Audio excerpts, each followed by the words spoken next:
bless. Today I want to chat with you guys about Code Vein and my gameplay experience, as you can see behind me, of what I played of it at PAX East 2018.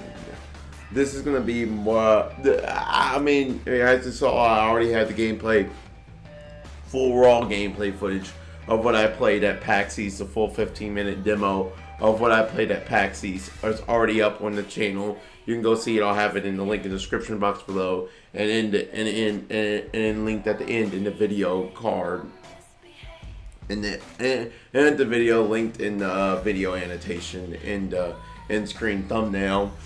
But yes, I did play this at PAX East 2018, and this is my gameplay footage of when I played it. And this isn't the full gameplay of when I played through, because like I said, the raw gameplay is all in the previous video. I just edited it down into a short clips video for this one. But yes, this is what I played of it at PAX East, what I thought about it, a full in-depth discussion, all that, about pretty much where I stand and if this sold me on the game or if it didn't sell me on the game. Well, I want to tell you, first and foremost, it did sell me on the game. As you've probably seen me in this gameplay footage, I mostly didn't know what I was doing in the gameplay because of the way the controls work. I just got off of playing Dark Souls that day on the Switch. So I thought because everyone would call it anime Dark Souls, that the gameplay would be a little bit like gameplay and combat department would be a little bit like Dark Souls.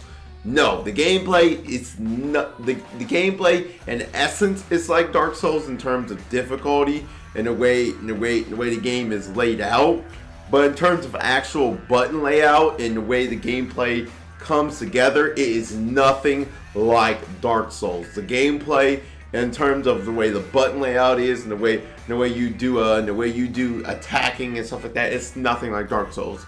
When I say something like Dark Souls, I mean it is nothing like Dark Souls. The combat in the gameplay department, especially the button department, is extremely God Eater-esque. It's very God Eater-esque.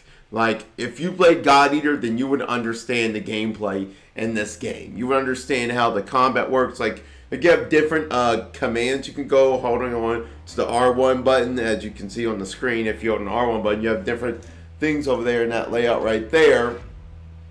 You have different things in that layout right there you can press the R1 button to get to, and you probably see me in the gameplay trying to toy around with it, but different things, it will pull out different weapon combos and shit like that. You can use, like, I guess you have a fire blade you can use, you have like a particle blade, you have like different blades you can use for your character, like you just saw me trying to pull it up there. And then on top of that, the way you heal in this game, because you can heal, the way you heal is not done by you. You actually see me eventually figure out that the way you heal in this game is actually done by keeping your second party member alive, or whoever is a healer in your party, because you can't have healers in your party, and your healer is mostly that girl in the boss battle.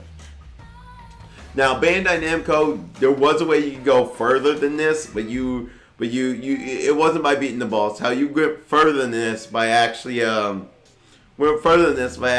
proceeding instead of fighting the boss right immediately, you can proceed and fight regular enemies and level up. But Bandai Namco was doing the thing where if you challenge the boss right away and you beat them, you can actually level up, which you actually see me doing really good right there. This is actually when I died, but when I got kind of close to beating it, but yeah.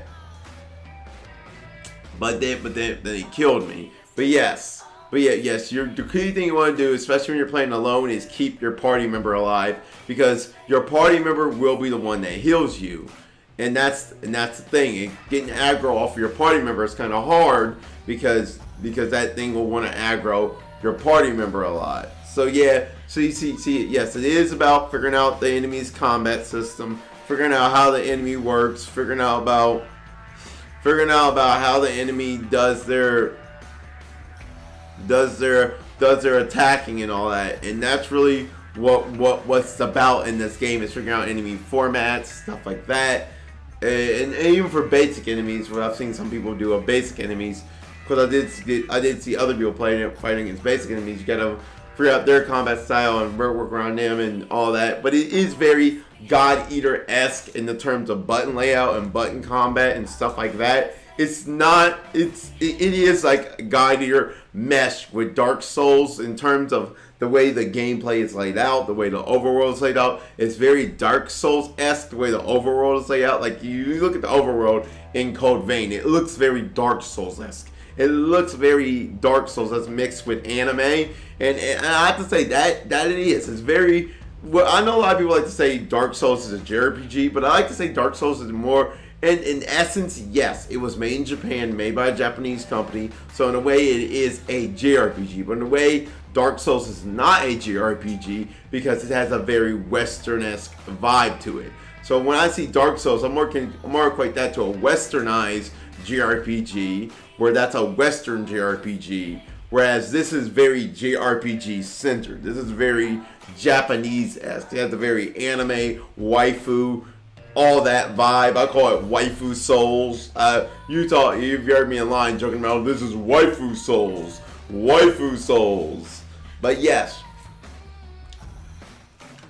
Code Vein looks to be very. I was looking over there because I'm going to try to show you guys a poster. Two posters I got at the end of the video. But yeah, if you look at this game, it just looks like a very Dark Souls-esque game. It looks very Dark Souls-esque, but mixed with God Eater. And the God Eater part is the part I like about it a lot because Bandai Namco, unfortunately, they didn't have the kiosk set up to where we could play online with other people around us. But Bandai Namco did confirm that when you play the full game, you will be getting able to play with other people you can squad up with. And the thing about it is it doesn't work like in the overworld, like in God Eater. And in this game, you just go. It's kind of like how the online works in God Eater, where you make an online room before the game. But when you make the online room, you don't start out in the main hub. No, you start out in the overworld. You just go in the overworld for as long as possible as you can go together. Then after you want to get offline, you get offline, shit like that. And that's how it works. So in a way, the online is kind of God Eater-esque, but at the same time, it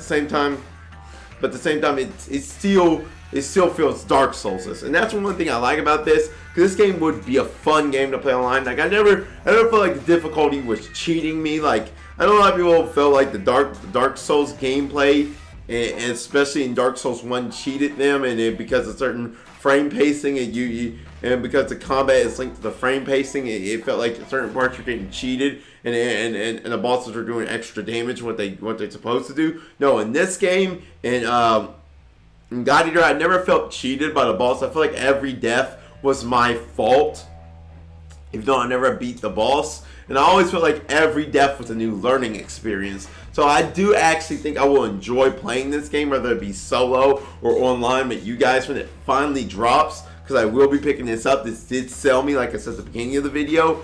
But man, did God Eater look amazing. I'm going to say God Eater. Man, did Code Vein look amazing. I mean, Code Vein is turning out to be a wonderful game. I'm liking where they're going with it. I'm liking the vampire-esque vibe to it.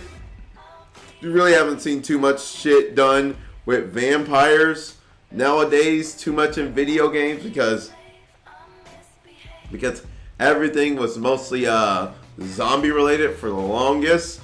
I'm liking this whole vampire vibe they're doing with the game. I'm liking how we're going back into the vampire aesthetic and stuff like that. I'm liking just everything about Code Vein, and it looks really damn cool. Like it's shaping up to be a good game. So hopefully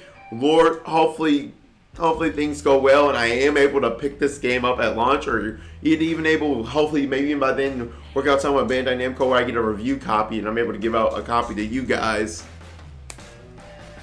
Because I can't talk about details, so I am in talks with people to be able to get this shit worked out after E3 and all that.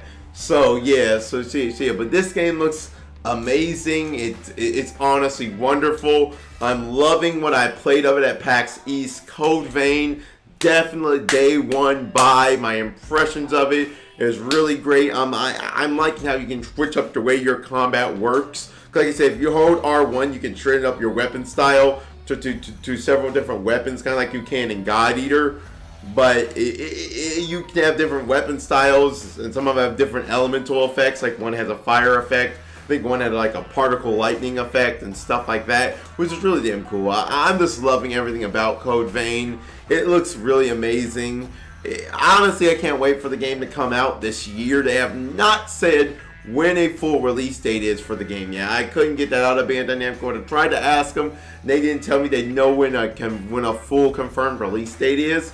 But they said it is coming out this year. They said for sure coming out this year. They have nothing set in stone yet of when to say, but it is coming out this year, and that I am looking forward to. I mean, man, I've never looked forward more to a game like Dark Souls more than Code Vein. This would be a fun game to play on stream with you guys that I actually cannot wait, and then be a game I can play actually online with you guys when I play it on stream.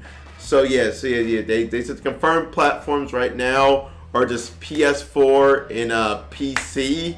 They said they don't have any. They said right now they have no other confirmed platforms as of yet, so they can't say if it is or isn't going to come to other platforms, was it the Xbox One or Nintendo Switch. But they did say right now it's just coming to PS4 and Steam, which we already knew that. But right now it's only confirmed for PS4 and Steam. Whether that and when I asked them if we'll have crossplay, they said unfortunately no, so no crossplay between PS4 and Steam.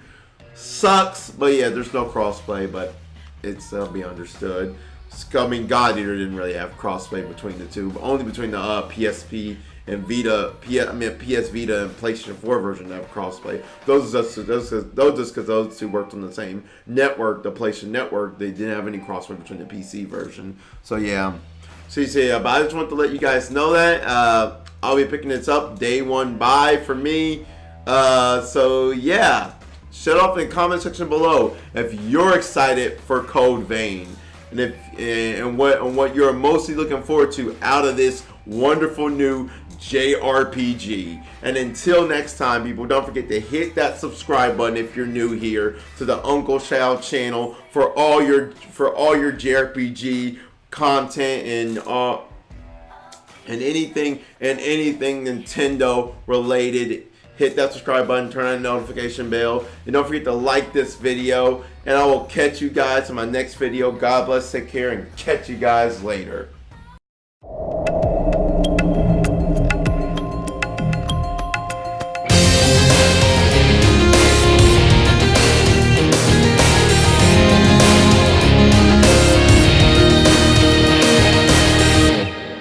冷たい手に引き寄せられ流れてゆく時を過ごし遠くを見たその瞳